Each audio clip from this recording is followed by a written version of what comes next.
Welcome, everybody, to the City of Farmers Branch City Council meeting for Tuesday, August 20th. I almost forgot what day it was.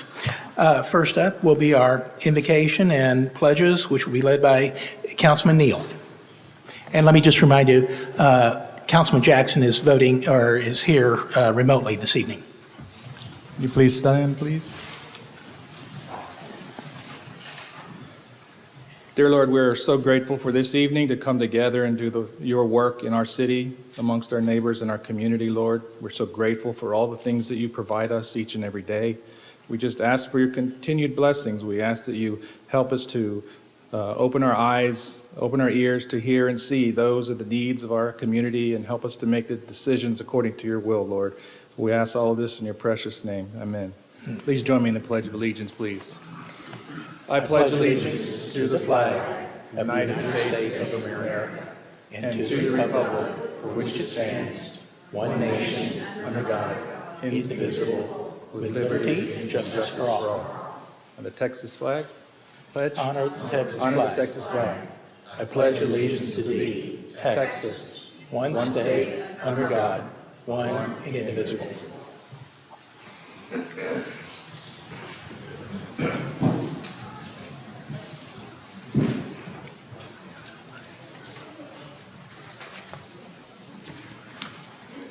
So next up are our ceremonial items, but before I get started with that, I just wanted to say I was notified today of the passing of Sergio de los Santos, longtime resident of Farmers Branch. He was a COP. He'd been on several boards.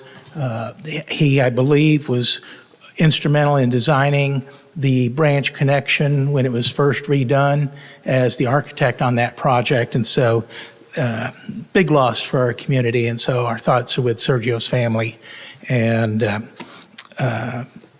please keep him in your prayers. Next up is item G1, which is presentation of the Employee of the Month Award for the month of July to Robert White of the Fire Department. Robert.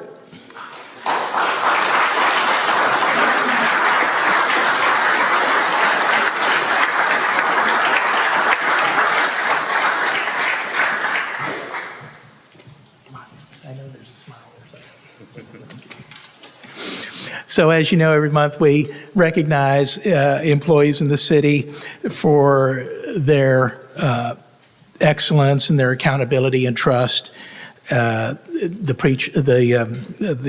the attributes that the city preaches. And so tonight we're here to recognize Robert White, who's a firefighter with the fire department, as our Employee of the Month for the month of July. Robert has been with the City of Farmers Branch for approximately 2 years, and in that time has consistently shown a deep commitment to serving our community. Robert received a REACT recognition from one of his peers for the REACT core value of care. While the fire crew was at a grocery store buying their meals for their shift, Robert used a separate checkout line to purchase some personal items. While in that line, without anyone else watching, his coworker witnessed Robert purchase the groceries of an elderly man behind him with his own money. Robert scanned, bagged, and paid for the groceries with his own funds and loaded a complete stranger's groceries. This simple act of generosity speaks volumes about his character. It wasn't just a moment of kindness, it was an expression of who Robert is, someone who lives and breathes the values of selflessness, care, and community. His actions are a powerful reminder of what it means to embody the REACT principles truly. Robert's selfless nature and commitment to making a difference, even when no one is watching, inspires all of us. Robert, congratulations on this well-deserved recognition and what this means for all of us in Farmers Branch. Thank you.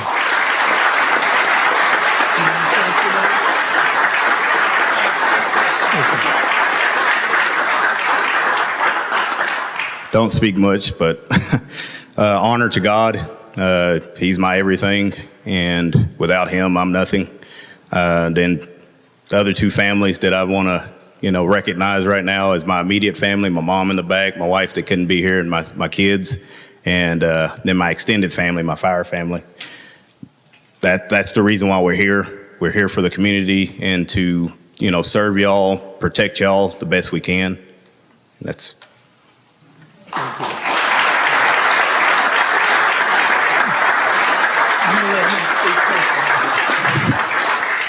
Can't add much to what was read about Robert, but like you said, he's been here for us with a couple of years.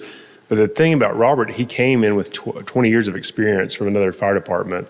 And so thanks to our lateral program that the council and city management and HR provide to us to be able to go and recruit talent like Robert White. So this guy's been doing this for a long time, but like you heard tonight, this is who he is. And this is who we have all these guys back here as well. They're just, Robert's a perfect example of our fire department and what he does out there in the community, whether it's on a call or just like at a grocery store, as you just heard. So I just wish we could just create more Robert Whites for the world. He's perfect. But just thank you so very much, Robert, for all you do for our city, and especially for me. He challenges me to be a better leader just by him being himself. So just thank you very much, Robert. So I'm gonna pass this award to our chief, Chief Latimer, and let him present it to Robert. Here you go, Robert. Here is our REACT Employee of the Month for July 2024, Robert White.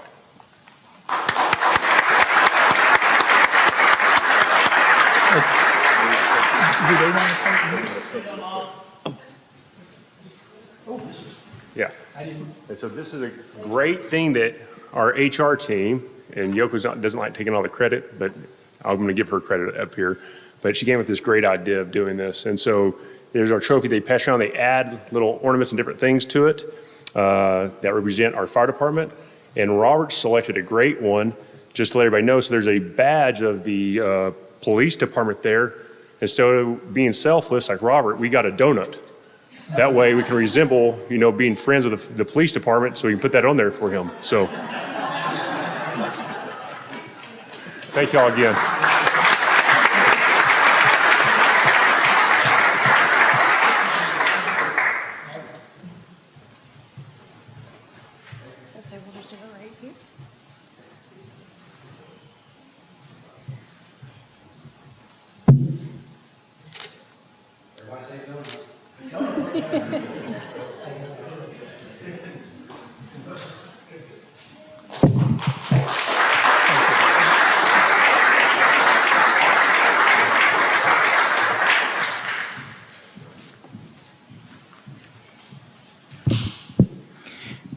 Next up are items of community interest. And first to report is the Battle of the Badges Blood Drive. So everybody, mark your calendars for the annual Battle of the Badges Blood Drive on Tuesday, August 27th, next Tuesday, from 10 a.m. to 4 p.m. right here at City Hall. City is teaming up with Carter Blood Care to see who can bring in the most blood donors. Team Farmers Branch Police Department or Team Farmers Branch Fire Department. It's all in good fun and for a great cause. Everyone is welcome to participate. Carter Blood Care's mobile buses will be set up in the east parking lot right outside here at City Hall.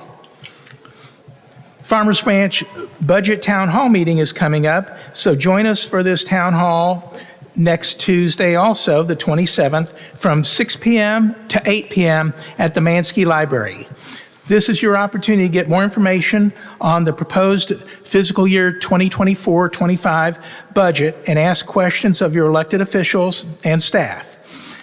Share your views and learn more about where your city's headed financially.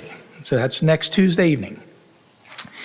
And lastly, upcoming Labor Day holiday, our city offices will be closed on Monday, September 2nd, in observance of, Labor Day.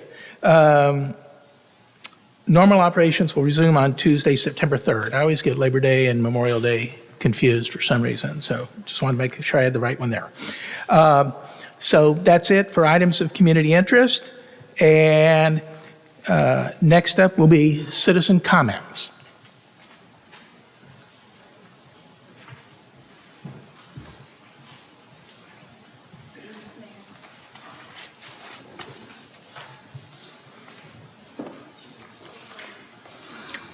Our first speaker for citizens' comment will be Cindy Goodspeed. Let me remind all speakers tonight, when you come up to the podium, please state your name and address. There's a 3-minute time limit for anyone to speak. Speakers shall be courteous and cordial. Please refrain from any disparaging or inflammatory remarks directed at any member of a board or commission, city council, or city staff.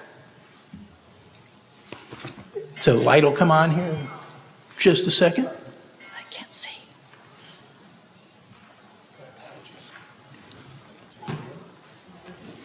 Sorry, I'm legally blind, so if you're trying to show me something, I can't see. Okay. Hello, I'm Cindy Goodspeed, and I live at 13834 Tanglewood Drive with my husband, Chris, of 35 years.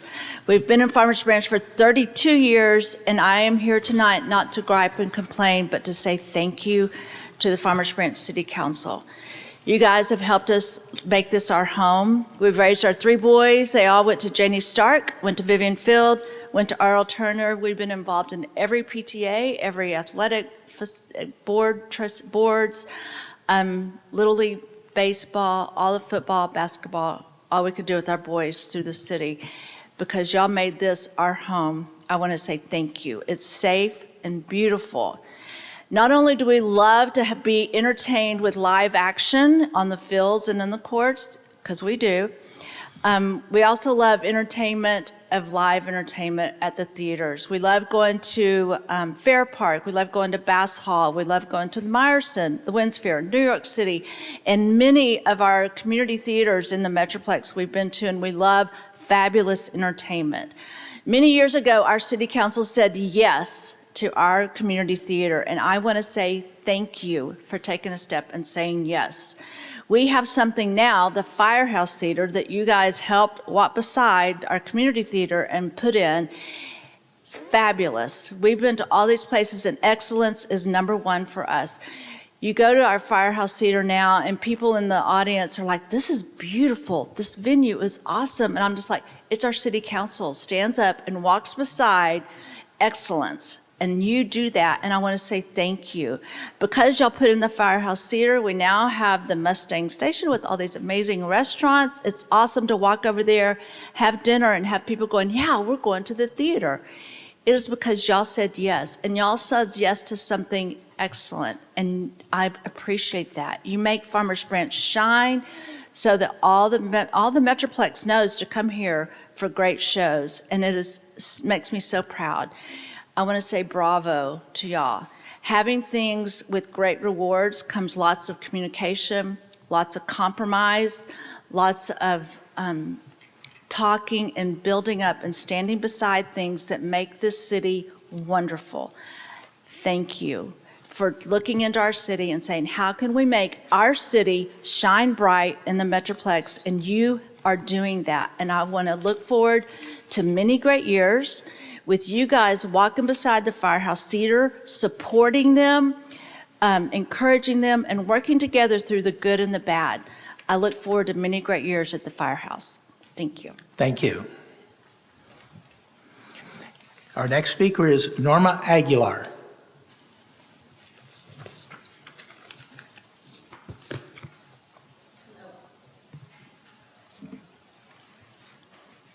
My name is Norma Aguilar. I live at 12706 Epsfield Road in Farmers Branch. I, along with other citizens, request for a proclamation to be issued from September 15 to October 15 as National Hispanic Heritage Month. The city issued this proclamation in 2021 and 2022. According to the 2020 U.S. Census, over 43% of the population of Farmers Branch identify as Hispanic. Hispanics in the city contribute through their earning and consumer power, restaurants, small businesses, and all parts of the employment industry, and very importantly, through culture, music, and the rich Spanish language. The Hispanic community of Farmers Branch has persevered in its history of adversity. On the topic of proclamations, I wrote to Mr. Reed about my concern over the stance that the city and the council took against the gay community over the Pride Day proclamation in June. Mr. Reed wrote that Mr. Jackson was not speaking specifically about the gay community. I rewatched the video of that meeting, and Mr. Jackson questioned how the LGBT community qualifications merited a proclamation. I also watched the video from last year, June 6, 2023, where Mayor Lynn read the Pride Proclamation, and afterwards, members of the audience clapped, including Mr. Jackson. In his response, Mr. Reed added this statement, "By trying to be inclusive to one group, you are being exclusive to all others." I expressed my dismay and told him that shining the spotlight on one group does not take the light off another group, and this is a definition of inclusivity, not exclusivity. He continued by saying that the Gateway to the Globe event was the annual event to celebrate diversity in our community. Diversity celebrations in our community should not be relegated to only one day, city event or recognition, where all groups and cultures are lumped together and then told to go away for the remainder of the year. They should be celebrated throughout the year, even with acts as simple as proclamations. You are in a position of responsibility, and your opinions and actions carry a great amount of weight. You should operate in a manner that will consider the point of views of all citizens, despite any personal biases.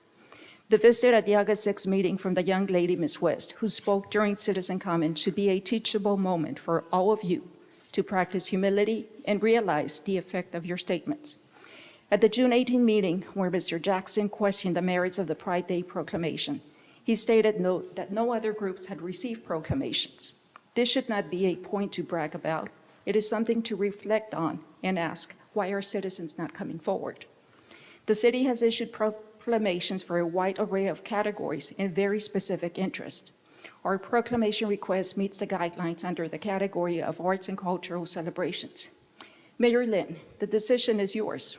I, along with the other citizens who have made this request, ask you to issue this proclamation as a sign of goodwill and to foster an environment of inclusivity during your tenure. Thank you.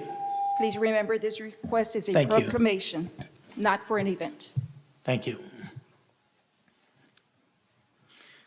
That is all the folks that I have signed up to speak this evening. So thank you for coming. Next up is our consent agenda. There's been a request to take item K7 and move it to regular agenda. So item K7 will become regular agenda item M4. So with that, I will ask if there is a motion to approve the consent agenda as amended. Mayor, I make a motion to approve the consent agenda as amended. Thank you. We have a motion. I'll second that. Thank you. Motion and second. If you would, please indicate your vote.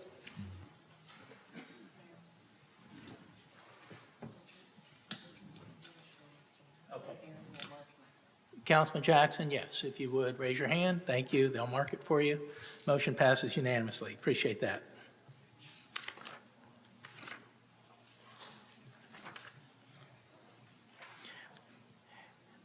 Next up is item M1, receive an update on the Mercer Crossing area infrastructure and Mercer Park development.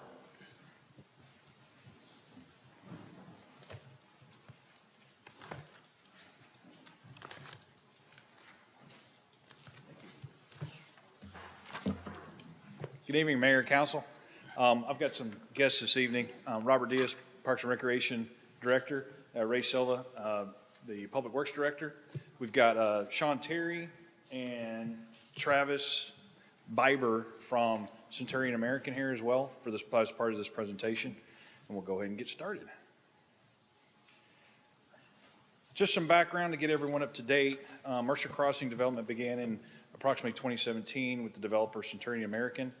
The city entered into the development agreement for infrastructure improvements and a park.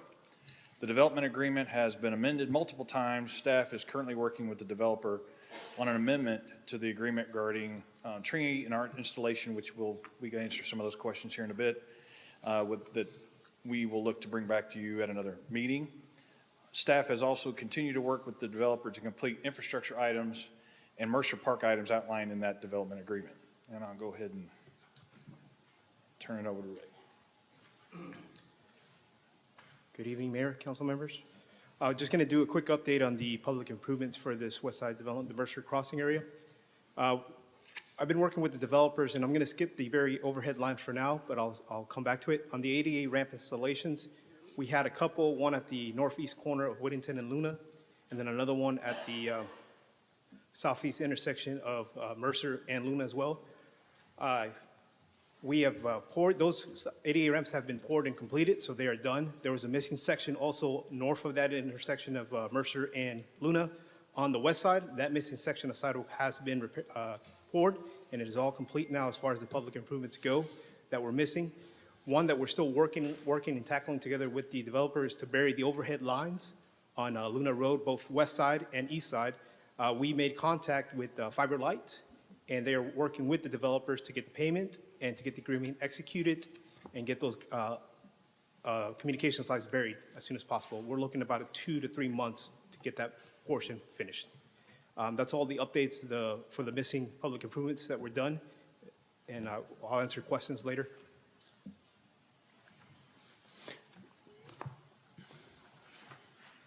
Okay, we'll go ahead and get into Mercer Park.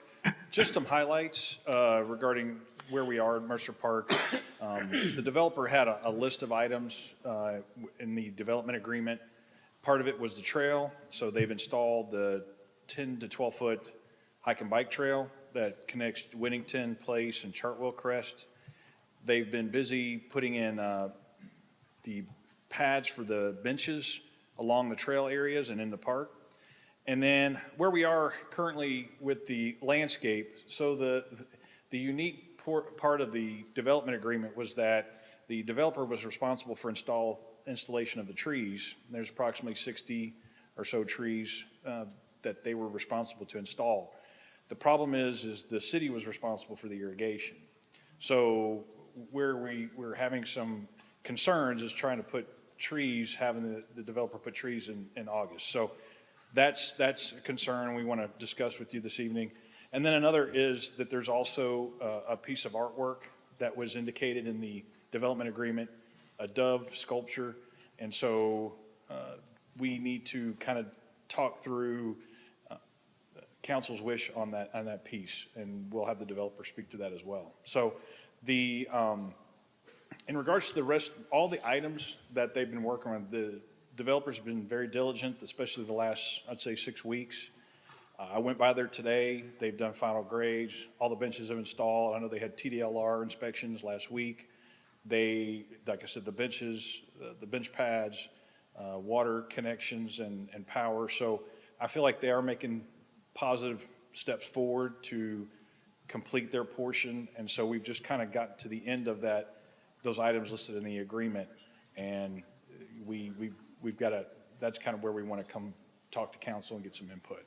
So I think we're at questions. So I can have either the developer come up and discuss anything with you, or we can answer, Ray and I can answer any questions. We'll kind of open the floor up to in whatever direction council wants to go. Sean, do you want to make any comments? Yeah, Sean Terry, 1800 Valley View Lane, Farmers Branch, Texas. Mayor, council, thanks for letting us be here tonight. Staff has been working great with us. This is a very complex project that's been going on for 5 or 6 years now. The dove statue was a surprise to me, honestly. It was in the development agreement. We're not disputing that. But before we went out and just knee-jerked and bought something, we'd sent some pictures in to staff to see, okay, is this something that they still want to go with? I know we've had changes out there with different parts of the development that either the citizens out there didn't want, staff and council listened, so we paused to redo that. We're okay with getting it. We found one that we can get. It's probably going to take about 60 to 90 days to get it here. If that's something that council still wants to see, we have some pictures that we can provide you. I think maybe you have that. You may be able to send to them. And as far as the fiber light goes, to be honest with you, we've been trying to work on some cost sharing agreements with some of the other property owners. We feel like now, probably at this point, we're going to take that burden on ourselves. It's like $240,000 number. We did pay all the Encore, which is about $500,000 to do that. Again, we hadn't had much luck whenever other property owners, it all doesn't front our property, but when you try to go back after the fact and say, hey guys, will you help us with this? They're not too reluctant to pay for that. So we're going to take that burden on ourselves. Staff has done a great job working with Fiber Light, coming up with, okay, this is what it's going to cost.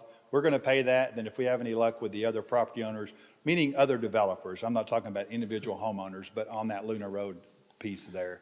And so we think the development looks great. Again, we drove it today, but staff has been awesome to work with. And we just wanted to come here to answer any questions you have. What we don't want to happen is the trees we would go put in today. But again, it's talking to staff and stuff. It doesn't make sense to go put trees in when you can't irrigate them, especially when it's 107 degrees outside.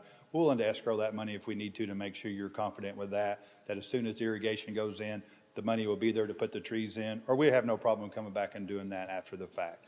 You know, we look at that as part of our corporate campus because we are located right there on the property. And so I'm here to answer any questions you have other than that, and we'll go from there. Thank you. Thank you so much for being here. Councilman Reed, any questions? Yeah, hey, Sean. Good. Hey, good to see you again. Good to see you. I want to thank you guys for the way you've coordinated with one another, you and the staff. I know it's taken a while to get some of this stuff done. Yes, sir. But once you pulled the trigger, those ADA ramps, I saw the guys, I live in Mercer Crossing.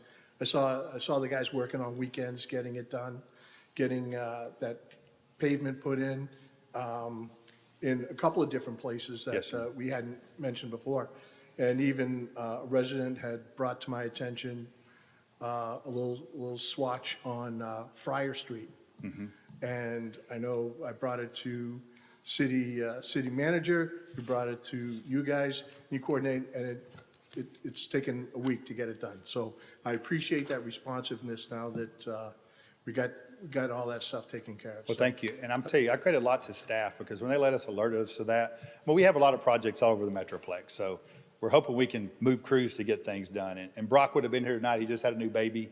And so he's been kind of crazy the last couple of weeks. So I've kind of stepped in along with Travis to make sure we want it nice. We want it something that Farmers Branch can be proud of because honestly, it's our corporate campus that we're bringing in people all over the state of Texas, but also the country when we have meetings there and stuff to really take them out and show them, hey, this is how we can do a development. And that's great. And again, I just want to thank the way that you guys have worked together. Thank you. You and the city staff, and we'll get it done. Thank you. Thanks. Thank you. Councilman Roman? Hello, How are you? I'm good. So, can you tell me where you are in terms of, we've talked a little bit about moving forward with trying to get a gate put into the Coventry neighborhood for the residents who've been having issues with people from the apartment complex coming in and having their pets defecate on the property that is ultimately maintained by the HOA. Yes, sir. Where are you guys in terms of that? Have you guys talked to staff about that? Have you guys applied? I don't want to lie and say if we've talked to staff about it. I know that we have it out to bid ourselves. That was something that wasn't part of the scope of the work or wasn't part of the development agreement. But again, having that relationship when the city give and take a little bit, we're going to get it done. We have some bids out for it. I don't know if Brock ever alerted to you, staff, yet on that. Once we get that in, we'll make sure we're going to get that done. We understand that's important to you, the residents out there, to try to have some separation from them coming over and using the private amenities. And so I do know Brock had to bid that out to have that done. I haven't seen the bids yet, but that's something we'll make sure we put on our list together to coordinate to make sure where we're putting it, we can do it there, and we'll make sure to follow up with that. And I'll communicate with you too to make sure you know, and don't mind giving me an email or something, say, hey, where are we at on this? And I'll make sure we respond to you on that. Okay, and I recognize there's still more work to be done. There's townhomes that are going to be built eventually, and there's a transfer that's going to happen of the property where the Mercer Park is going to go. Can you walk me through where we are on that in terms of a timeline? We have our builders, that's going to be our First Texas Homes that are going to be doing the townhomes. They're on me to get this amendment done so they can start building houses. There's a very big need out there for that. And I believe, if I'm not speaking out of turn, that's kind of the last phase of our development, I believe, when it comes to the townhome product. I have a feeling that will blow through very fast. They have people that want to be there. They're on us to say, let me start pulling permits. So I'm hoping, I can't remember how many there are there. I should know that answer, but I don't.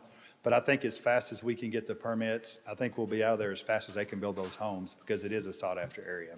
Okay, so do you anticipate, out of all the remaining items that are still left to be done in that Mercer Crossing community, do you anticipate it taking another year or 2 years to kind of check the box and say, you know what, we've fully completed everything that we needed to complete in this neighborhood and we can fully let go and move on to the next No, community I and think we're focus? almost there today. Getting that fiber, if we can pay fiber light, it's on them at that point. They'll be off and running. It'll be on them to get that done. I don't know what their timeline is. But I also know that the other things, like the benches, for instance, we had 7 out there. It took us 3 or 4 months to get the other 3 in. Mm-hmm. So we're at that point to where everything's almost done. I don't see anything out there The homes, I can't tell you how long that's going to take, but as far as what's left to do out there, 6 months, we should be out of Yeah. that totally, having everything done. 'Cause Okay. again, some of those townhomes, they'll have, I don't know if we put, I think we went ahead and put the sidewalks in to some areas, so go ahead and connect that typically would have been on the townhome's responsibility.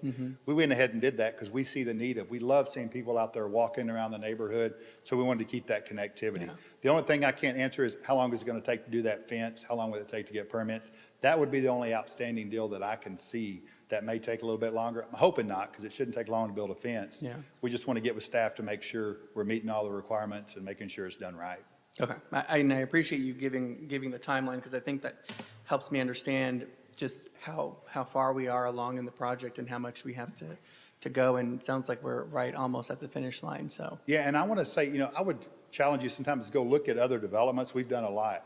And really, we got the development agreement approved in 2017. We didn't really start moving dirt out there till the middle of 2018. So we're really looking at 5 to 6 years on that development. To do that much stuff, it's pretty cool to see that, especially you think about COVID years and the struggles we had there. And again, I credit staff, because I remember through COVID, we had some problems with transformers blowing up out there and getting transformers. They would come in on Saturdays to help inspect, to make sure we could keep our offices open, because we were considered essential personnel. And so I give a lot of credit to staff as well, coming in on the weekends to get us through that bad time. I think we can see the end of the light, end of the tunnel, so to speak, and it really, I think, looks great.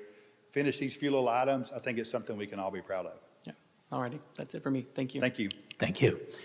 Councilman Baird? Councilman Neal? Councilman Jackson? No question. Very good. Sean, thank you so much for No, being here. Appreciate it. Thanks for your time.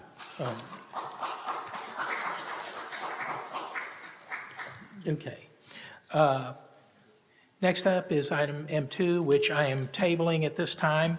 So we're going to move to item M3. Consider approving a motion to place a proposal to adopt a maximum property tax rate of 0.604075 cents on the city council agenda for September 17, 2024, and schedule a public hearing on the proposed maximum property tax rate for September 17, 2024.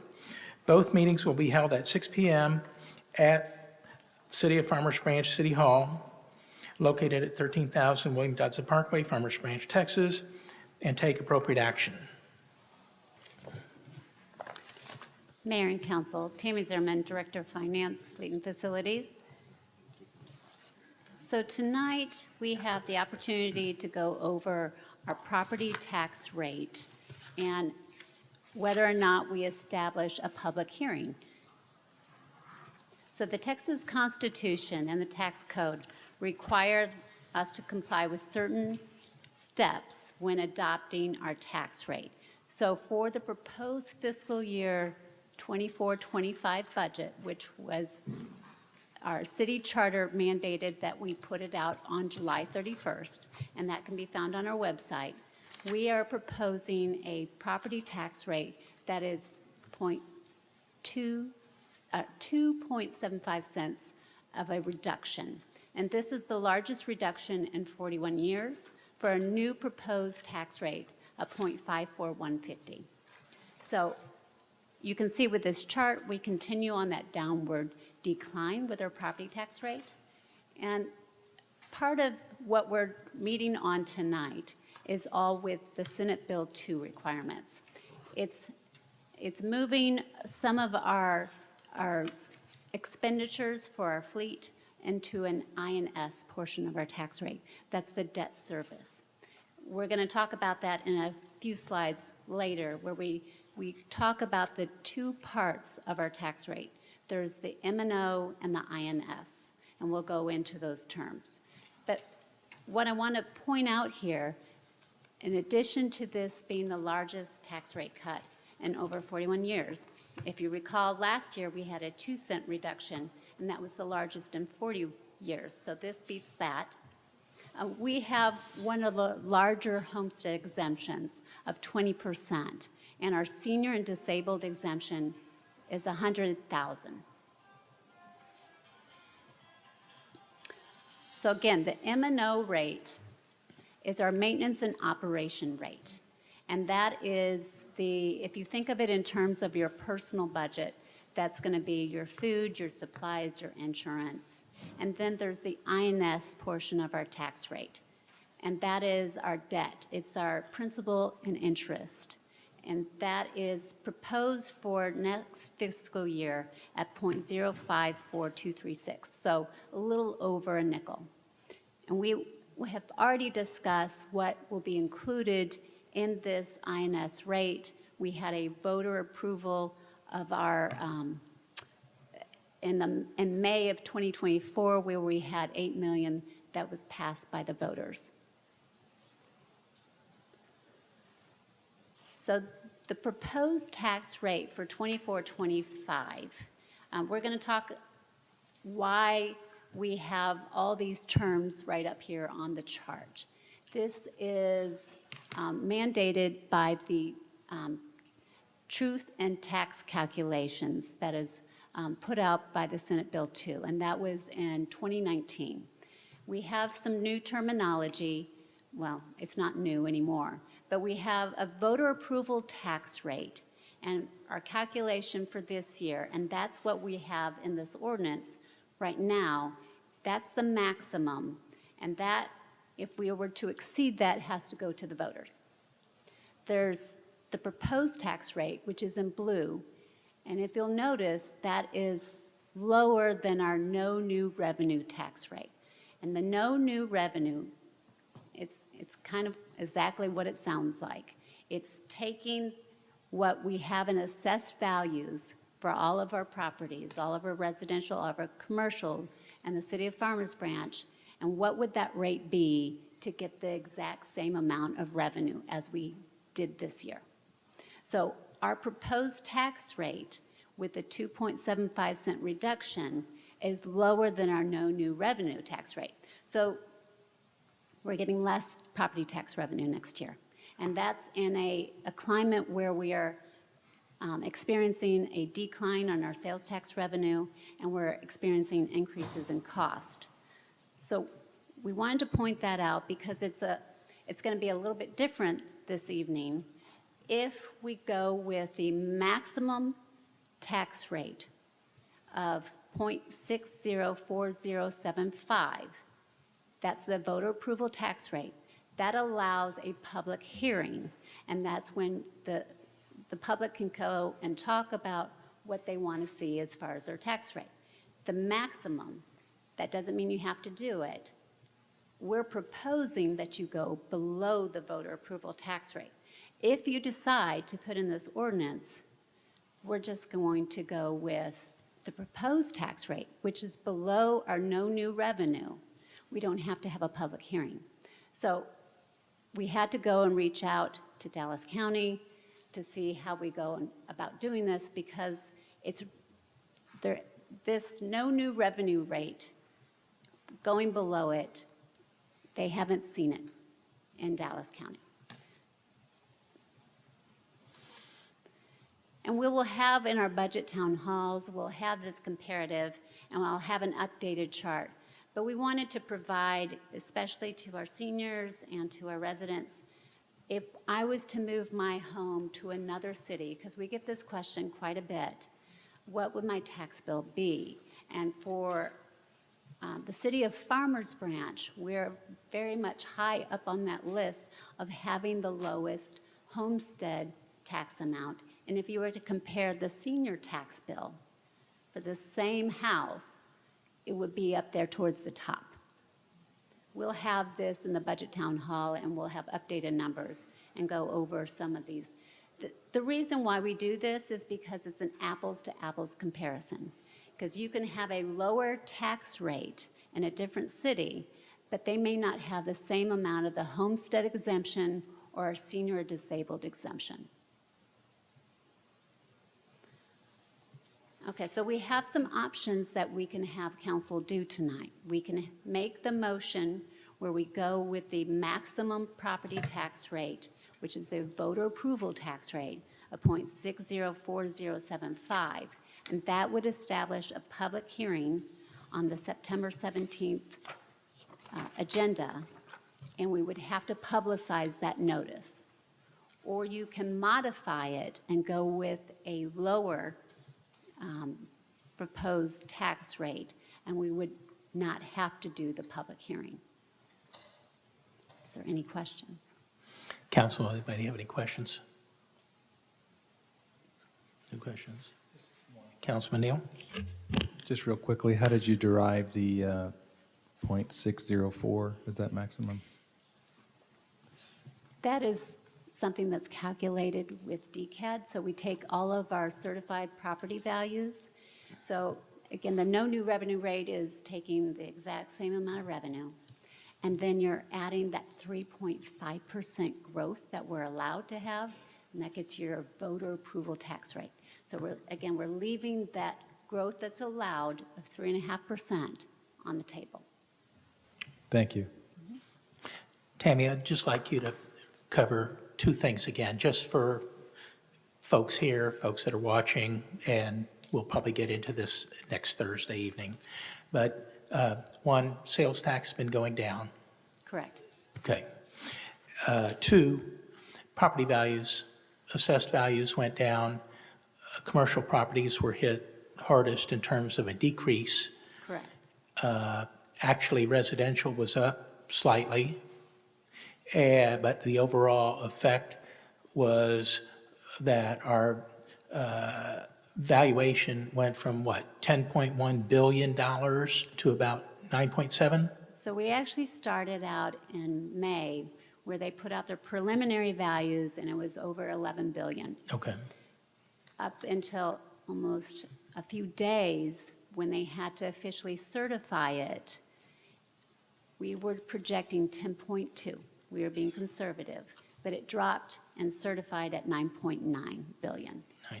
Okay. Now, again, and as you mentioned, commercial makes up 73% of our property tax revenue.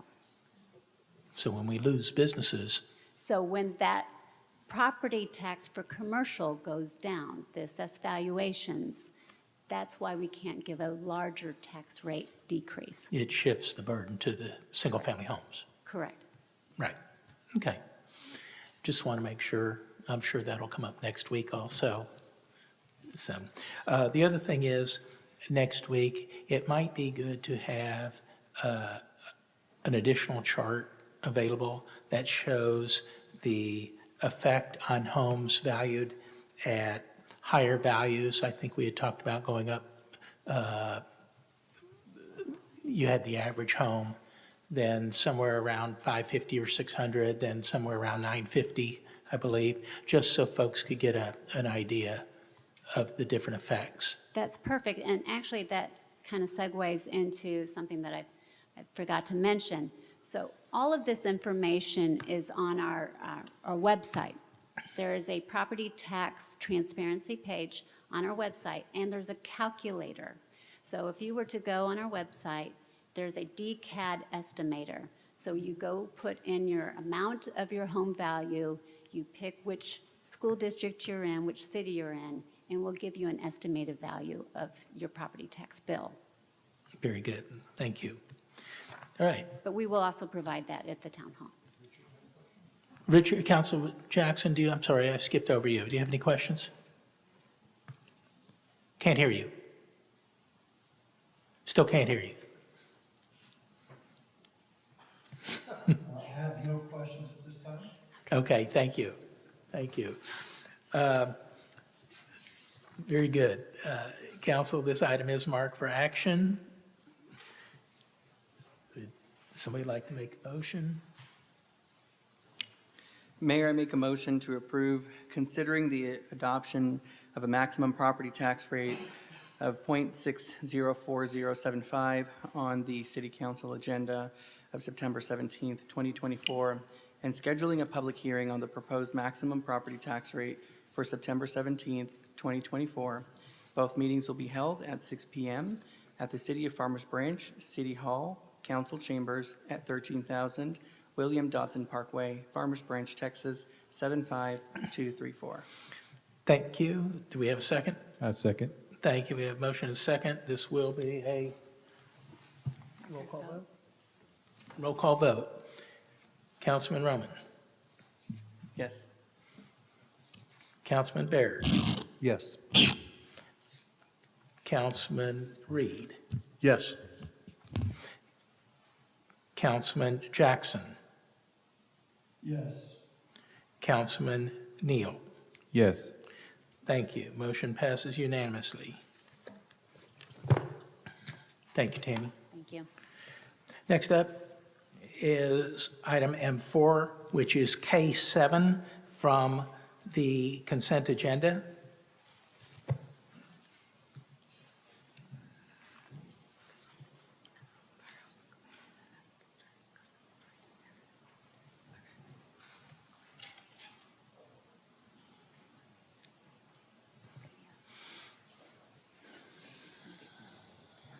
We're gonna have to make it work.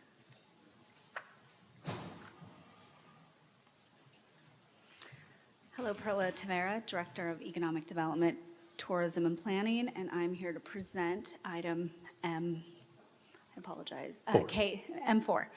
So this is approving of a commercial facade revitalization grant for the property located at 4880 Alpha Road. So this is a proposed improvements. This is currently the Zuri Furniture Store, and so what they're proposing is improvements to kind of go in sync with what is nearby, which is across the street from Aussie Grind. So this is a commercial facade program that we usually have, that we have properties come and apply, and they provide their expenses, and we can give them up to a certain amount, just to, again, go with what's going on with the current other businesses around that area. So their exterior investment that they have is at $237,295. So this commercial facade grant is for reimbursement of up to $23,730. And we also have the Jason Maddox here with Behringer, if there's any questions for myself or him. Councilman Roman, questions? So I guess the last time I was familiar with this type of program was with Envision over in Valley View. And it was very clear to me that they were coming to use the space that was going to benefit from this program. And we knew that they were going to stay there for a long time. We knew that the type of business that they were going to be conducting, there was a lot of information that we knew about them because the applicant was the person who was going to be utilizing the building. But I think what I found interesting about this one is that it's not occupied right now. There are some changes that are being done to the property, although we don't know what's going to happen. And so help me understand if it's common in the industry or not, or I guess for this program, to see somebody apply for this type of program and then not, for a vacant building, essentially. Correct. So I apologize, because I did some research in regards to the other ones, and you're right, being relatively new, it hasn't been in an empty lot, but I think this is going to help attract to bring somebody in that area. So we are currently looking to rebrand that entire area, and if you look across the street from it, you can definitely tell the Zuri building versus the new development. So this is to attract somebody else as well, and to kind of be consistent with what we want in that area and in Farmers Branch.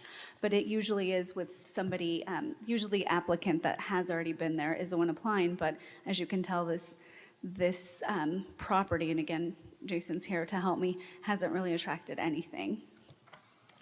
Okay. What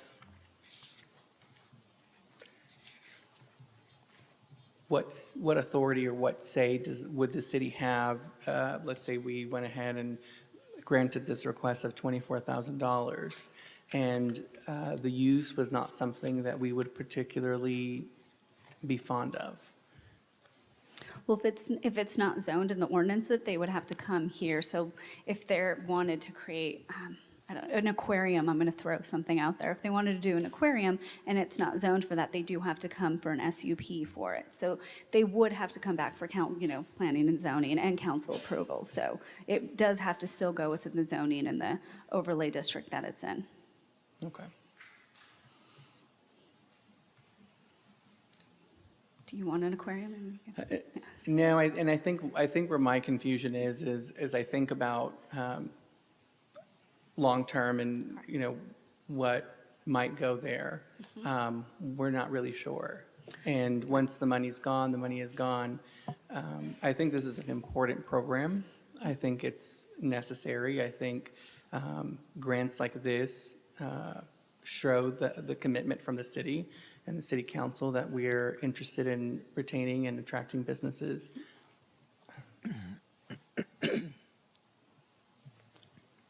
I guess I'm still struggling with the fact that it's a vacant and abandoned building, and we don't know when it's going to be filled. We don't know what is going to be there. There's a lot of unknowns. It makes me more comfortable knowing that what's going to be there. Correct. And so, I mean, I'll leave it and see if any of my peers have any thoughts on that, but that's really where I'm struggling. Yeah, and that's not to say if we leave it how it is, that it wouldn't attract something that we want it, but making it, beautifying it, which is the reason for the commercial facade Right. grant, may bring something that we're looking for specifically, so. Well, let me ask this. What if, could they come back later once they know, if they did, all these remodeling, could they come back after they know who is going to be there and apply for the program? Absolutely. Okay. Councilman, I just want to clarify real quick, Perla, are you saying after the work, and Councilman Rowan, I want to make sure I'm understanding the question. Are you saying after the work is done, come back No. afterwards or apply again in the future when they have the right tenant? Well, I guess in both situations, but I was specifically asking about if they go ahead and move forward with the work, they find somebody, and then could they apply, because it's a reimbursement program. So I wasn't sure if they did the work and then would come back, if that would be a thing. so let me, if I could interject, to your point, again, you're asking us to approve something to make the building more marketable to some potential buyer or lessor. For Okay, business, correct. yes. And I share your concern not knowing what's going to go in there. To my knowledge, the council has never, at least in 6 years that I was on council, had never turned down a facade grant because people were willing to, they wanted to invest in their properties. We shared in that with them. I think this might be a little premature doing it this way because we haven't done it this way previously. But what the owner could do is if he had the right tenant that was interested in the facility, he could say, we've committed to a $237,000 exterior investment. The city is approved to grant $23,700 of that. So they could use that as an inducement at the time to possibly close the right tenant. I think asking us to do this, not knowing who the tenant is, and, for example, council said no to a card room. Well, we don't know whether that's coming back or not. So, but if another type of business, maybe one that wasn't as desirable as what council sees fit for the area, wanted to be there, then that presents a problem. And so having, I guess, this understanding with the owner that, yes, we would approve this, we would approve a facade grant. And I would think that the owner might want to consult with a tenant or prospective tenant also, if he's that serious, because to do a lot of work and then it not be what tenant particularly wants, where some of it might have to be redone, then now we're talking about spending extra money or them spending their money twice to do something. Correct. Yep. So And- yeah. is that in line with what you're thinking? Okay. Yep. And I do want to clarify, the way that we did kind of take this is we looked at the other businesses around. So this was, it was premature, but it was trying to see if we can bring the business that we want in that area. Sure. But at the end of the day, it's up to the landlord to find his tenant. Correct. And, but like I said, the city's been very generous in the past in approving facade grants. So I wouldn't see any reason why we wouldn't do that in the future once there were more known factors. We could definitely bring this back if need be, if that's the council's direction. Okay. Yeah. I didn't mean to dominate this. Go ahead, Councilman. No, I mean, I agree. I certainly don't want to say no, but I do want to say, please come back once we have a little bit more concrete information about exactly what's going to be going there. And then I think it's something that I think we all support. It's just right now, there's a lot of unknowns and can't help but to think like a financial planner. And I'm seeing different scenarios, all the good ones and the bad ones. And I'm just thinking of a situation where something goes there that the public is strongly opposed to, and then, they find out that we put $24,000 into this building along with the property to support that type of business could be very bad for us. And so, not to say that that's exactly going to happen, but those are some of the thoughts that I have with so many unknown variables. But Thank you. Thank you. Councilman Jackson, you had a question? I do. Mayor, can you hear me okay? Yes. Perla, is there anything in the revitalization program that requires the applicant to be the tenant? It does not. Okay. Is that a change that we could make to the program to require that it be a tenant, and that we put more clarity around the scenarios so that in the future, we're a little bit further down the road than perhaps where this one might be? If that would be the council's direction, I can definitely bring that program. Okay. And Update nothing as would needed. keep the owner from making the facade improvement. And perhaps if this were approved tonight, the city contributes $23,730. And as soon as the improvements are made, the owner could sell the property, correct? There's no ownership requirement beyond that. Correct. The only requirement is that it's beautifying the area that we want it to be within Farmers Branch. So we're still getting the long-term goals of a better looking building per se.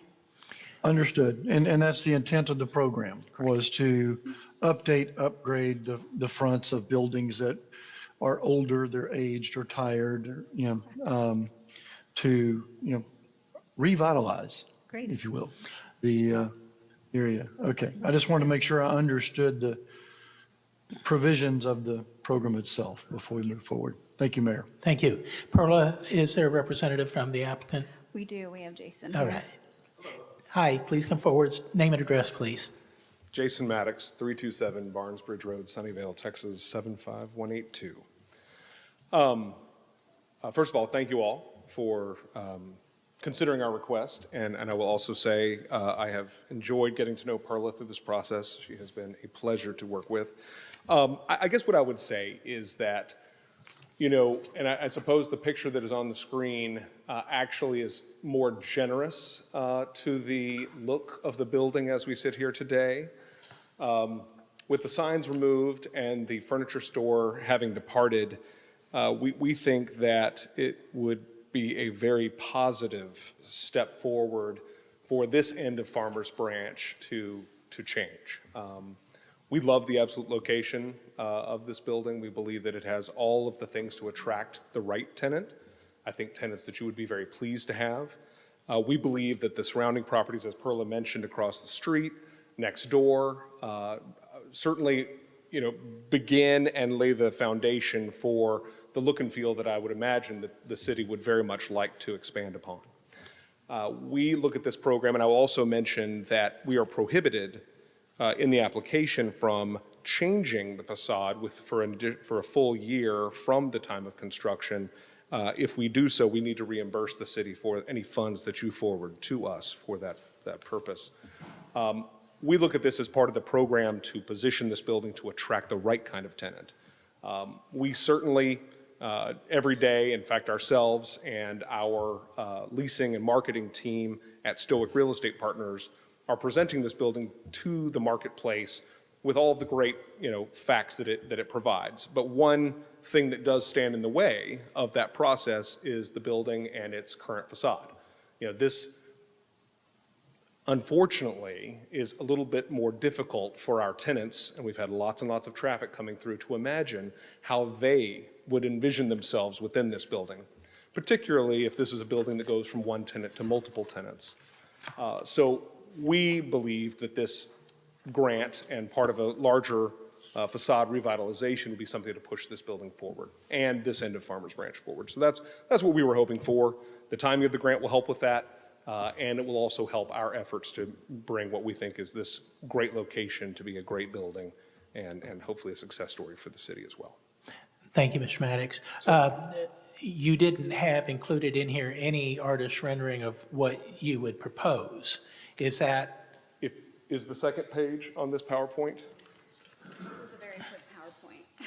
I'm sorry about This that. was a very quick PowerPoint. No, we don't have the second page. We can pass Yes. that around. Yes, please. maybe. I was going to say, in light of that, maybe we consider this at the next meeting, or just, Yes. Yeah, the second page of the PowerPoint, I think, actually illustrates what we're putting together. Would like to see. And the line items of our expenditures all would push us towards that rendering that you see there. It's just a freshening of the building. I would say if you're familiar with where the Aussie Grind sits, the way that center looks, it's very similar to that look. Perhaps slightly lighter wood tone, a little bit of stucco added in a couple sections just for detail, an awning added to make it more inviting and attractive from the street. The old pebble that you see on the one picture that is on the screen over the concrete, that removed, and a more modern, traditional concrete, step and walkway created, updating lighting fixtures, painting the facade light colored, changing out the landscape into something, modern, just freshening it up, bring it up to 2024. okay. In light of that, and in light of this information that you presented, I'd like to table this until our next meeting. That way, staff can see, council can have adequate time, Councilman Jackson can see, and let us consider it at that point. And that way, it'll be in our packet, so anybody from the public will be able to see also. That'll just be 2 weeks. Certainly. Are the rest of our submissions available to them? That's perfect. I will actually put this on as a regular agenda item rather than consent, and I will update everything needed, and then Yeah. we can work together. Okay, We'll table that. Oh, by all means, absolutely. okay. So, thank you. We'll take that up again at that time. Let me just make a note.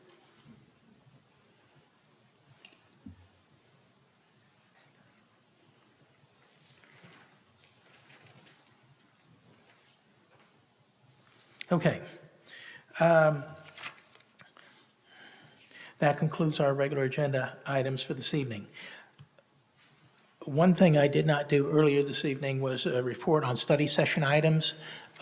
We have not gotten through the study session. So when I end our regular meeting this evening, we're going to go back into study session, which will be right here. We will have that. And then council does have 3 items left on executive session to discuss. There was no action coming out of executive session for the one item that we did discuss this evening. So seeing nothing else on our regular agenda, I will end the regular meeting at 7:16, and we will go back to study session, item C4, which is to discuss the budget town hall. Oh, we'll tell you what, we'll take 5-minute break. Is that good? 5-minute break, come back here at 7:21, study session.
Alrighty.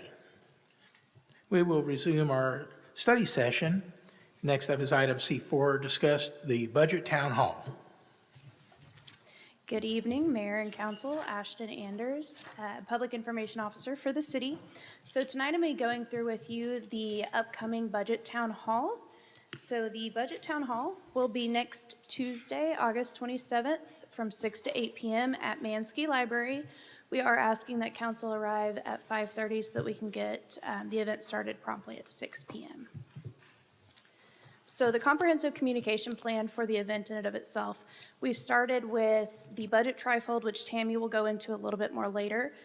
We have the city website. Not only do we have the open finance portion that you can do the budget tax estimator on and do all that fun stuff, but we also have the homepage banner with all the budget town hall information, and the event is on the city calendar as well. The branch bulletin has been updated to include the budget town hall. In case you haven't seen, all of our video monitors in the public facilities have been updated with the budget town hall information. And then finally, we have our social media platform. So an event has been created on Facebook, and more posts and advertisements on that will be sent out shortly.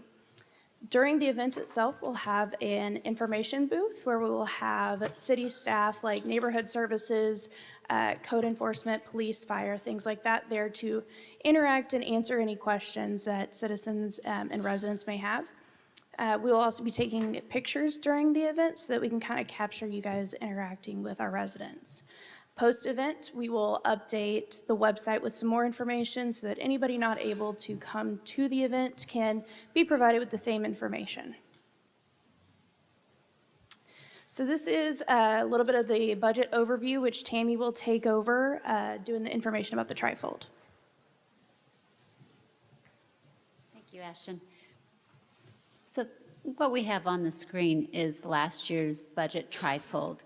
And so we've tried to replicate, and I believe you have with you a draft. And it is a draft of what we're going to hopefully print out this Thursday. And what we tried to accomplish was we went over our budget highlights. We have, of course, our tax rate that we mentioned. We mentioned that it's a 3.35% decrease in our expenditures for our general fund operating, and then public safety remaining our top priority. We talk about the landfill closure, post-closure trash fee.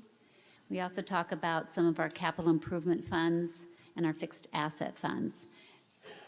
Then we go into the graphics, and we wanted to showcase that this is the second year in a row with our tax rate decrease, last year being 2 cents, this year proposed 2.75 cents. And we're showing some of the numbers on our public safety in the budget with the addition of 7 public safety positions, 5 million in public safety equipment for vehicles that we're purchasing, and the step increase of 3%. We also wanted to show that the average value of homes in Farmers Branch last year was $380,531. This year, it's an average of $441,000. What we really wanted to kind of focus on was how the budget is spent, and it hasn't changed much from the graphic that we had in last year, the majority being our general fund, which makes up 53% of our total operating budget of $167 million. But we have all the funds in those graphics, and then we kind of start breaking it out more for our general fund, since that's the bulk of where our operating plan is. And we have the breakdown of our revenues, with property tax being 52%, sales tax 26%. And then we show with the property tax, we just discussed 73% being the commercial. That's a little bit of a pie chart that's on the outside. And then we take a quarter and show how it's allocated, how our general fund is spent. 44% public safety, general government 26%, public works 13%, parks and recreation 17%. And we go into the numbers on the side of that as well. dollar bill is making a repeat appearance where there's 4 other entities on that dollar bill that makes up the property tax statement that residents get. And City of Farmers Branch being a quarter of the property tax bill. And then we have how our tax bill compares. We're fitting a lot of things on this trifold, or at least we're trying to. We don't want to make it too busy, so we do want some feedback. But this will be a first print that goes out, and we'll have this available for the Budget Town Hall next Tuesday.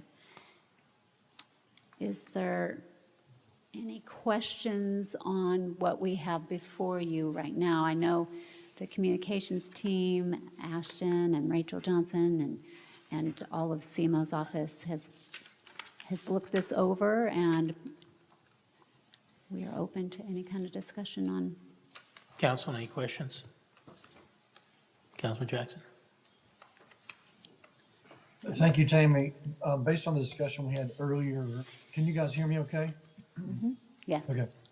Based on the discussion earlier about the impact of some of the changes of hours and such, where do you suggest that information be displayed? Is that on this trifold? Is that a separate piece? No, that's a good question. So when I was looking at our journey to 3 cents, when we did that at the specially called council meeting, we did a lot of back and forth. There was some fountains in there. There was some gardens in there. Those were kind of put back in. So we've got a consolidated list that we came back and showed. There was, we can provide that list and maybe some of the highlights. Or it can be a separate, I'm looking over here and you can't tell, Mr. Jackson, but we have the big bulletin boards that we're going to provide at the Budget Town Hall. If we wanted on the trifold, we can try and do some sort of a chart and fit it maybe on the back or next or underneath the budget highlights and kind of squish that up a little bit. Or we can have that as just a separate presentation poster board.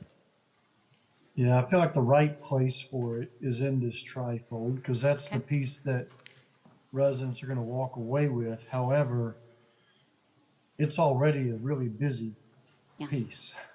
So I don't want to make it more busy and risk losing people's attention to this piece by adding more to it. So I'll just defer the creative license to those that are far more creative than I am to figure out how to best position that information.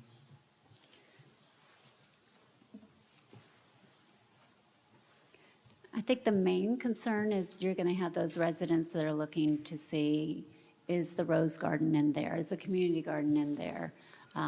We can provide, in a relatively small amount of space, the hours for the parks or some of the events that have changed. So are you going to be projecting this onto a screen or a wall? We hadn't really planned on it, but we can do whatever. I was about to say, so the way that, go ahead, Mayor. Okay, so the way that we had it planned currently was we were going to provide the budget topic boards, which you guys will see. So we'll have budget topic boards for everybody. If this is something you're interested in maybe creating another one, we can work on that, but we had not anticipated putting this up. But the trifolds we were going to have at the information booth for everybody. Okay, that's fine. Excuse me.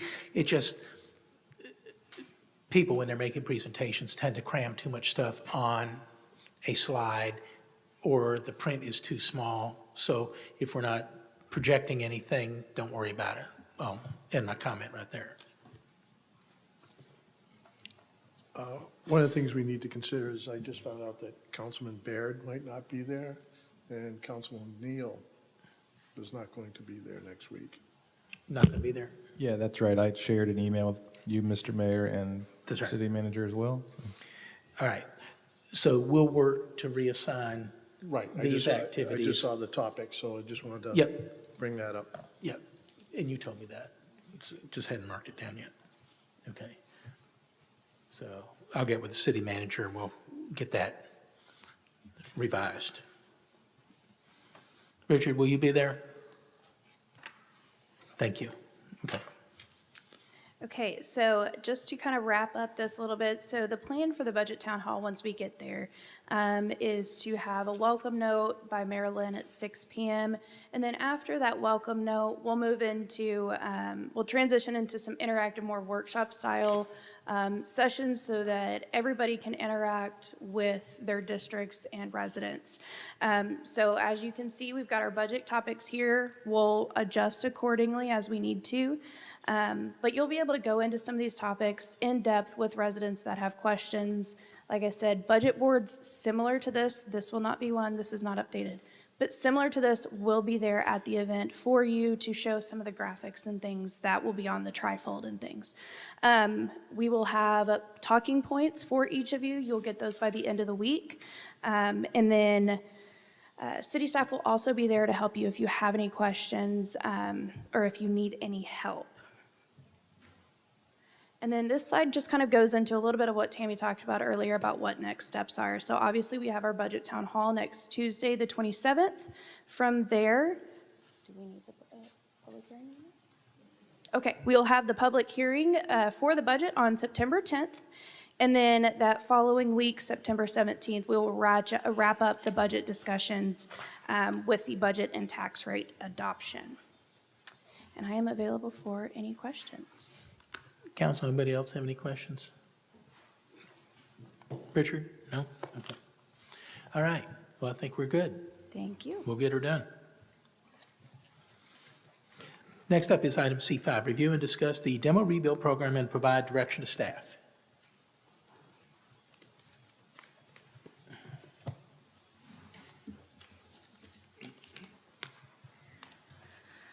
Hello again, Perla Tavera, Director of Economic Development, Tourism and Planning. So this was an item that was asked to bring for the demo rebuild program as far as our current guidelines and what other municipalities are doing to see if we wanted to change some of the reimbursements and or the tax abatements. So here's our current original improvement value ranging from 65 and under to over 150,000. They get a cash grant and then a city property tax rebate depending on either 3, 4, 5, or 7 years. Please note they'll get half of this with the demolition and the other half depending on the year for the program. So I did some research on some other municipalities do within our area, and there's only 2 other ones that have this type of demo rebuild program, and it is the city of Carrollton. Of course, they have a completely different reimbursement program than we have. They actually cover 100% of the demolition. We only cover 50%. And then for new construction, they have this amazing formula that we don't. It's not amazing, it's actually very complicated. But it is, for the new construction cost, excluding the land value, the incentive is a single payment equal to 100% of the abatement times the ad valorem times 10. So there's more math. The city of Dallas, so what I was able to find and what I was able to communicate with them, they do offer some incentives and it does range. It varies on the property location and the submitted program that's being submitted. So if we want to keep our values that we currently have, or if we want to consider some other, what City of Carrollton or City of Dallas, but this was an item that was brought from council, and I'm just presenting for further discussion. Very good, thank you. Councilman Reed? Questions, could you go back to the slide with the current figures? Absolutely. When were those numbers determined? 2009. Okay, so we're looking at 15 years and just a natural appreciation of property Inflation. since then. So, yeah, I think if we're going to stay with this style, this approach, we need to amend those numbers and bring them current. Correct. And I would ask for direction as far as, did you want me to amend this cash grant and the city property tax rebate? both or just the cash grant?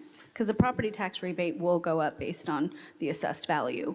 But I would ask for, do you want me to amend the cash grant portion of it? Well, I'm asking more so the. Improvement value. The improvement value. Yeah, 65,000 and under? Yeah. Exactly, so we could start there, and then, I think the schedule, the tax rebate schedule to me seems fine. But we might want to consider the cash grant amount, what is the, current cost of what, The demolition? all that. Councilman Bear, question? Okay. So,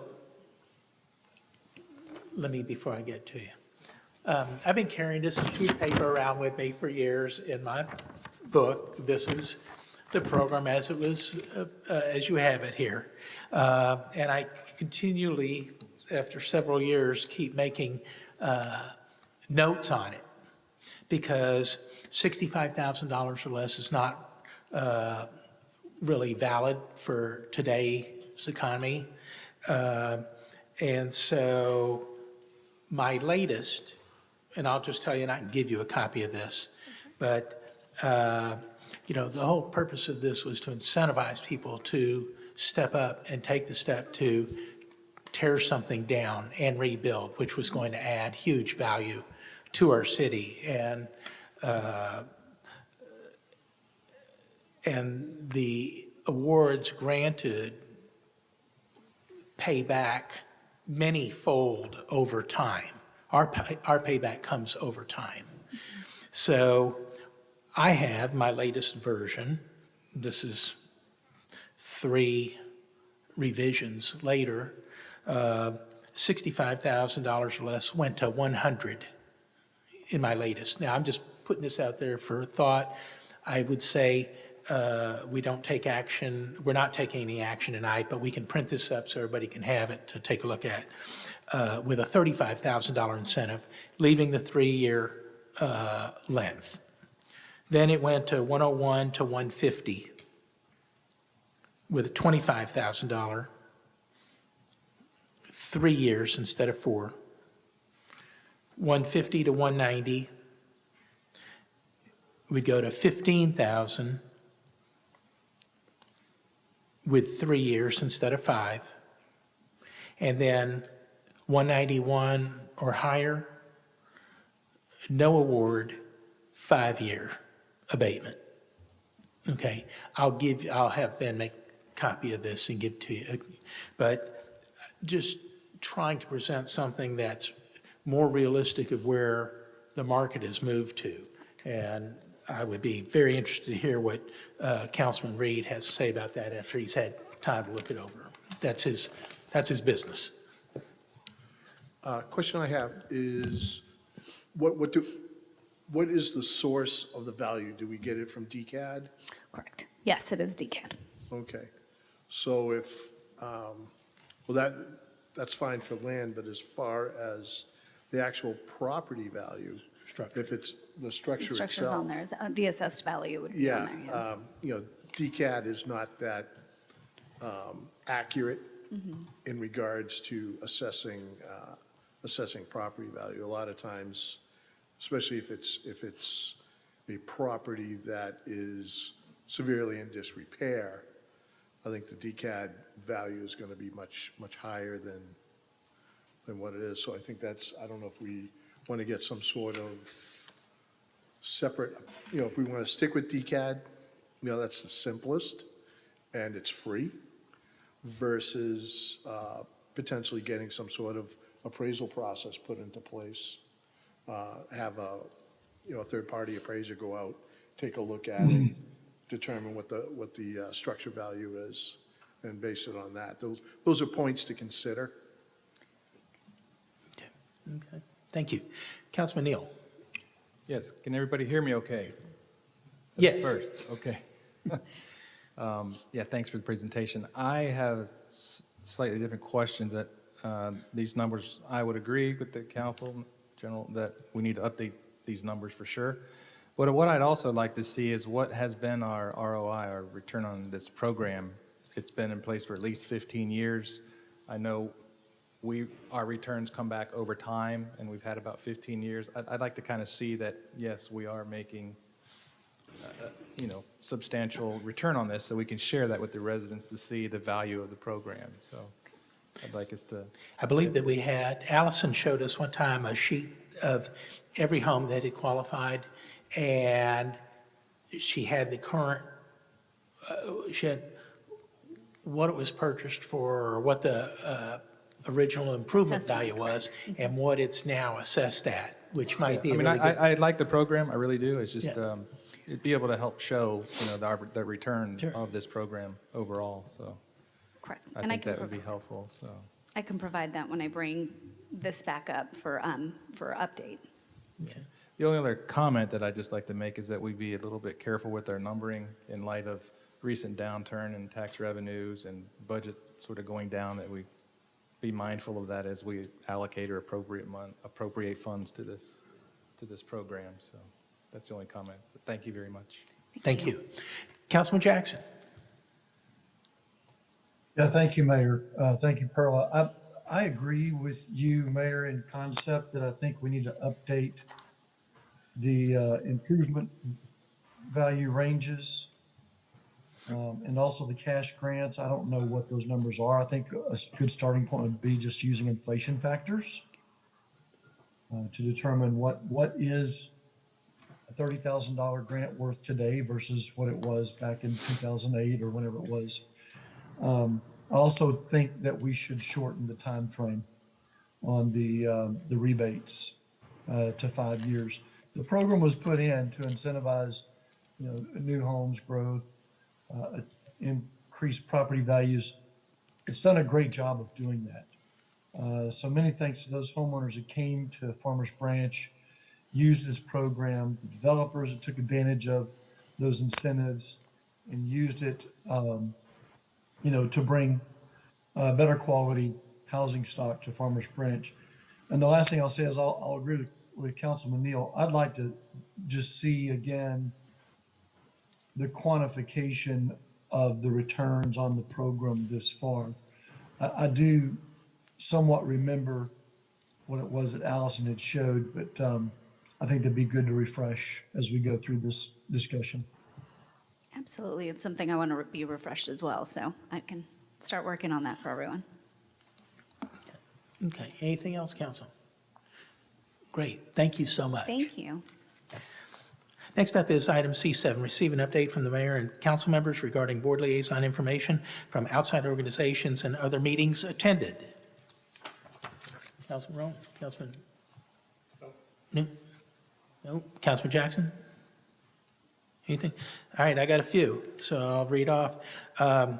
City manager and I had a virtual meeting with Prime Healthcare regarding the property next door to Dallas Medical Center, the senior housing. I'm not going to go any further than that, but we are actively involved in working on that.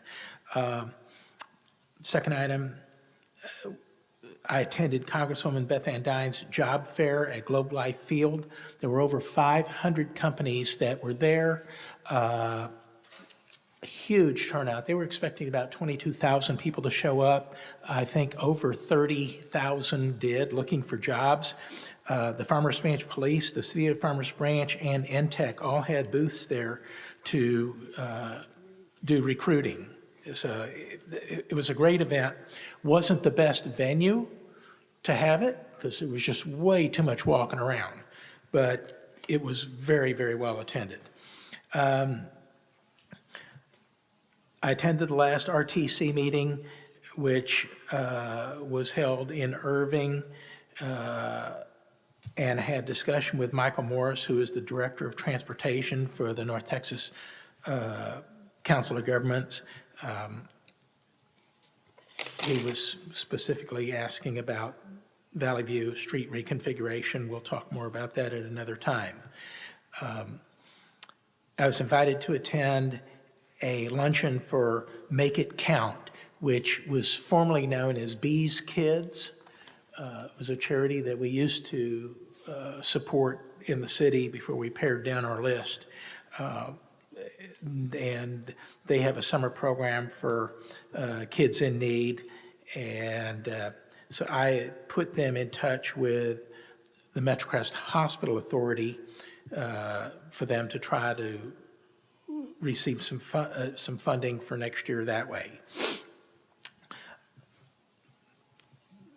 The Texas Yes Project had school supply giveaways at several schools in the CFB ISD. Farmers Branch Elementary was one of them, and our fire department did a great job of distributing school supplies there to the kids there. And then I, along with the fire department, were at McLaughlin Strickland School to distribute school supplies. And again, we have a number of schools that have been identified as schools in need.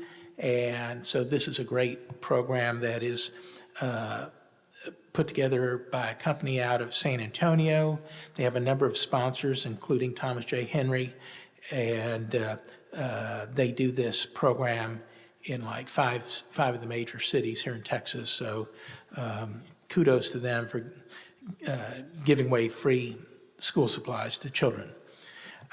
Last week, Perla and I met with the Texas Restaurant Association, talking with them about opportunities for Farmers Branch as we bring on new amenities like our multi-sport complex.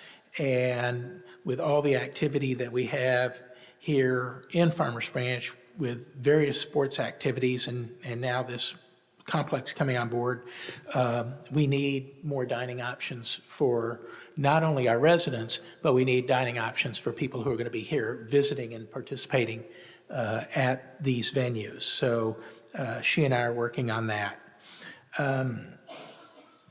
Attended the North Texas Crime Commission luncheon along with Chief McCoy and Eduardo Chavez, the special agent in charge of the Dallas office of the DEA, gave a presentation talking about fentanyl and xylene. And he showed us 2 milligrams of fentanyl. I believe it was 2 milligrams in that bottle of fentanyl. You couldn't even see it. I went up to him afterwards and I said, let me see that vial. I want to see what 2 milligrams look like.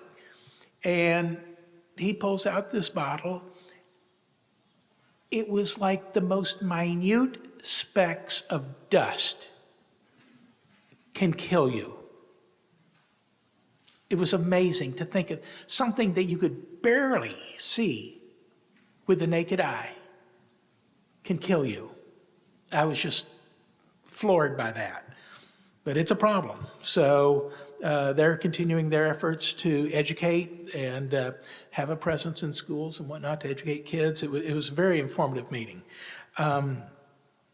Last week I was at Chapel Hill Prep, elementary school. That's our DISD school. I serve as the chair for their SBDM, which is site-based decision-making group for things that are happening on campus. There were about 40 parents that attended that, and really great way to get to meet some of the residents that live in Farmers Branch. School gets a lot of folks who attend from Dallas, as well as some other areas. There's from Louisville and some other communities that are sending kids there. Very interesting. This morning, I toured the proposed Cusick development. Dave Reed, Councilman Reed and I toured the proposed townhome development that would go in on Dolphin Green and Josie. The developer is revising his plan a lot. I think it makes way more sense now. He took into account input from not only residents around the area, but also from the city, and they plan on bringing that back to planning and zoning here very shortly. So I think it's a really a much better plan for our city, but you all have to make a decision on that. And then this morning, or midday, we had the MetroCrest Hospital Authority meeting where they formally voted to sell property to the 4 cities that make up NTEC. So that action was taken, so that was a good step in the right direction. The Hospital Authority, as you know, is trying to become more of a philanthropic organization. They have about $102 million in the bank, and that is after giving away $3.5 million, or awarding $3.5 million in grants to various social organizations. And so they're doing really good work here in our community. That's all I have to report on that. Mayor, one thing, just a reminder, MetroCrest Services is having their toilet paper drive. So it goes until, I know it's funny, it goes until August 31st. Their goal is 75,000 rolls. I don't know where they are in terms of meeting that goal, but if you have a, to quote Seinfeld, if you have a square to spare, think about donating, bringing it over to MetroCrest Services. Or, as always, they'll take cash. Very good, thank you. All right, next up is item C8, discuss future agenda items. Councilman Roman? So I have 2 items. So the first one is I wanted to see if we can work on trying to do a proclamation for Hispanic Heritage Month. And then the second thing was I was hoping we could get a presentation on the pricing and purchasing policies just to get a better understanding of how those things operate.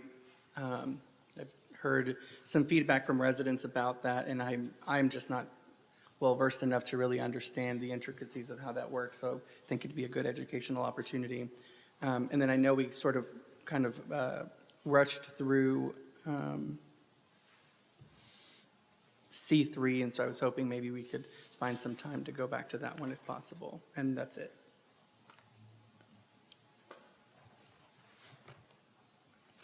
I want to make sure I understand the last point. You said item C3? Okay. Yeah, I know we were kind of trying to get that wrapped up because we were trying to go into executive session, so I just try to stay quiet to kind of move things along. Do we want to go back to that tonight? Or, okay. Let us finish this item, then we can go back Okay. to C3. Okay. Councilman Baird? Councilman Reed? As maybe a caveat or piggyback on to Councilman Roman's first item in regards to proclamations and such, I want to revisit our process for that and get a feel for what direction we want to go in so that we can stay consistent in regards to making proclamations and such. Very good. Councilman Neal? Yeah, I have a few. I was wondering if we could get an update on the status of the project regarding the repainting of the fire hydrants throughout the city. I know not long ago we allocated $256,000 for that. I'd like to know where that stands, when it's projected to be done, what parts of town are completed or on the schedule, that sort of thing. Any issues they might have encountered in that area. Another item I'd like to know about maybe from Parks, I guess, regarding, the storms we had back in May took out some rather large, nice trees in some areas of, say, Rawhide Park. I was wondering if anyone has done any sort of an assessment of the trees that may have been lost, and are they planned to be replaced, or where does any of that stand, or just not going to replace them, or beautification of the city in a sense? Is that tree assessment on city property?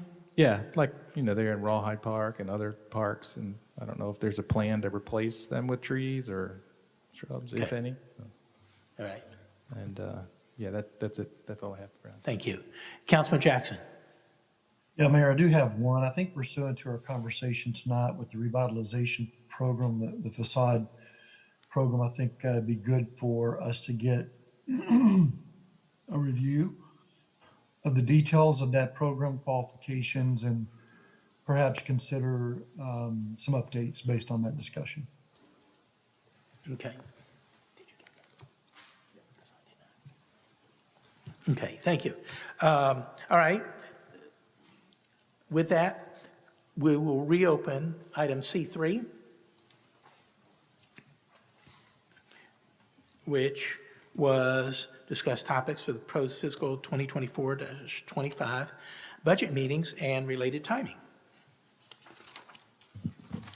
Thank you for that. As I have different conversations with residents, one of the topics that continuously comes up is our staffing levels and whether we are adequately staffed, understaffed, or overstaffed comes to question. And so wasn't sure how the council felt about this, but one of the things that I wanted to sort of propose was having us hire somebody to come and do some sort of audit to review our staffing levels and because I'm not an expert in this, so when I get the question, I'm not really too sure how to answer it. And I'd like to have an answer, so I don't know if this might be the best time to do it, but I thought I'd at least bring it up for a discussion. So we don't currently have anything budgeted for a consultant to come in and do that. And I don't know how much that range or charge would be. I do know that the police department and the fire department have some sort of studies that they rely on from somewhat of an outside party for their staffing levels, and I believe we're on target with the police department. And once we do have the 4-man shift for the fire department, it'll be the same for public safety. So would it be in regards to more of our general employees, our public works? We are currently in the process of doing a water rate study where we're looking at all the cost associated with our utilities. Yeah, and I didn't know that the police and fire department were already kind of following some metric there. So I think maybe the only remaining grouping would be everybody else outside of that. To the depth to which we do this, I'm not sure about just yet. But one of the questions I do want to comfortably answer when I do get the question from people or when the comment is made that we are under or overstaffed is I'd like to be able to provide some sort of response to say a study was conducted and this is what the findings were. It turns out we are, and insert the answer. Okay.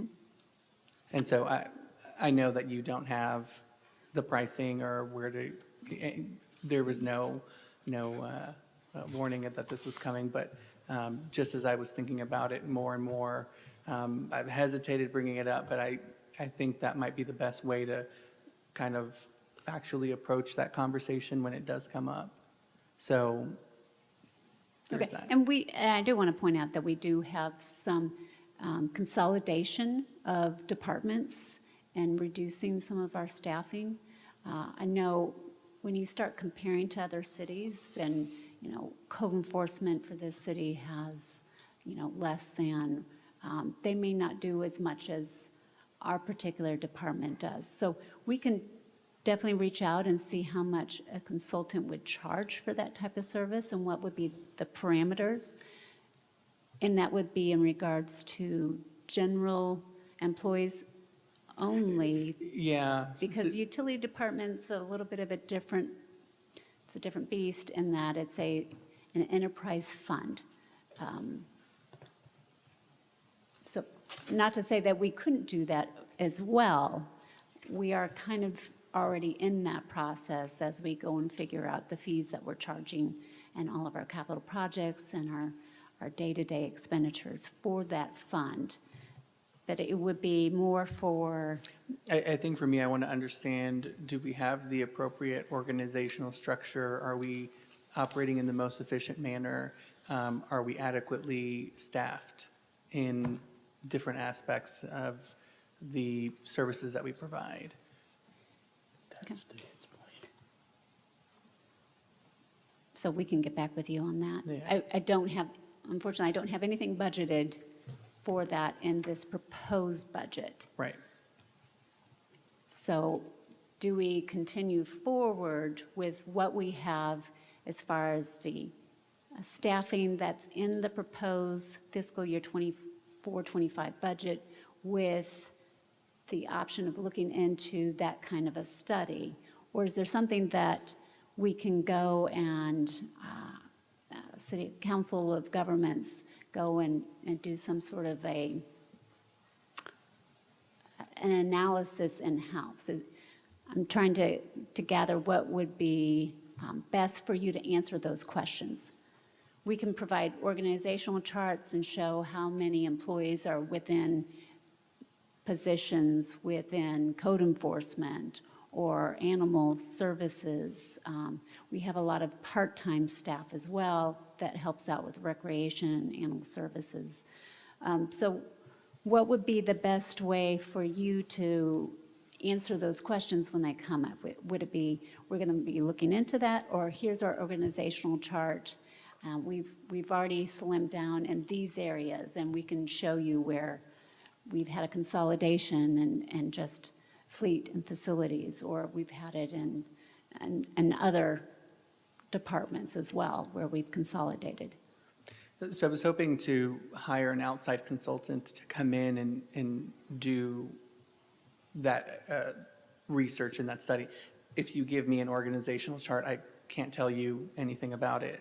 I can't interpret it. I can't generate any conclusions from that. I can't generate any expert opinions. I can't generate any useful information from it to be able to answer those questions. And our human resource department probably should be involved in this type of question as well. I'm probably out of my element on this one. It's so on this one, Councilman Roman, I'm just looking for some clarification. I think part of what Tammy's referencing is a pain tolerance in the budget for this, because each city is a little bit different in how they apply their resources and how they're organized. Our org chart will have similarities to others, but not all.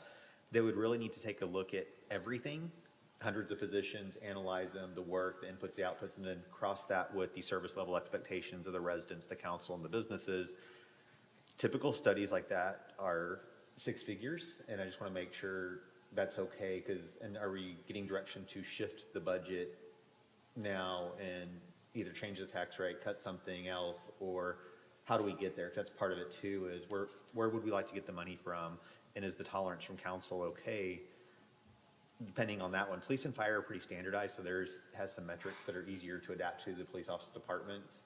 So, and I think the last time we did for police was 2017, and the staffing model is pretty accurate for where we're at today, but you could argue 7 years is a little out of date, it needs to be redone. How deep do we want to go? Because to answer that question completely, I believe would need to really look at the job descriptions of all the staff members, cross-reference those, and thousands of hours interview, and it's going to be hundreds of thousands of dollars. So I just want to make sure, is that the direction you're looking to see us go? I think the first question we have to answer is there an appetite from the council to conduct such a study? And then I think the second question is, understanding what the potential price point is and seeing if that's something that we have an appetite for too. And one final clarification, would this be, we're obviously really late in this year's budget process, would this be something that's holistic looking for maybe next year's budget process, which we kick off basically in January? Okay, just making sure. I was like, we're close to this one.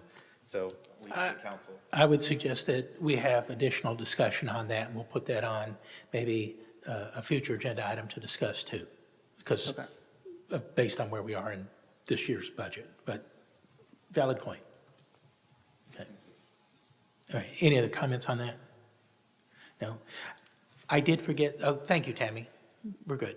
Okay. I did forget one thing on C8. I asked everybody else, but I didn't include my own, which was future agenda items. Water consumption and metering. I'd like to get a report from Public Works on where we are water-wise. I cannot be alone. I know I'm not alone because I've gotten emails from several people. My water bill is sky high. Well, we're also watering more, it's 100+ degrees. I understand that, but I told residents to go back and look at their prior bill consumption, the number of days included, because not every billing period is equal number of days. And so I'd just like to have maybe some formal report that we could refer to from maybe the water department related to that. So that's all I had. Seeing nothing else, I will read us into executive session for the remaining 3 items that we have. City Council will convene into closed executive session pursuant to Texas Government Code, Section 551.071, legal consultation to discuss and receive legal advice from the city attorney regarding pending litigation and settlement in the estate of the Fontabasso case. D3, City Council may convene in closed executive session to pursuant to Section 551.074 personnel of the Texas Government Code to deliberate the evaluation and reappointment of the city's municipal court judge. Item D4, the city may convene into closed executive session pursuant to Texas Government Code Section 551.074 personnel to review and evaluate attorney firms and legal representation. With that, we will adjourn our regular meeting at 8:15. We will begin executive session at 8:25.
Welcome back, everybody.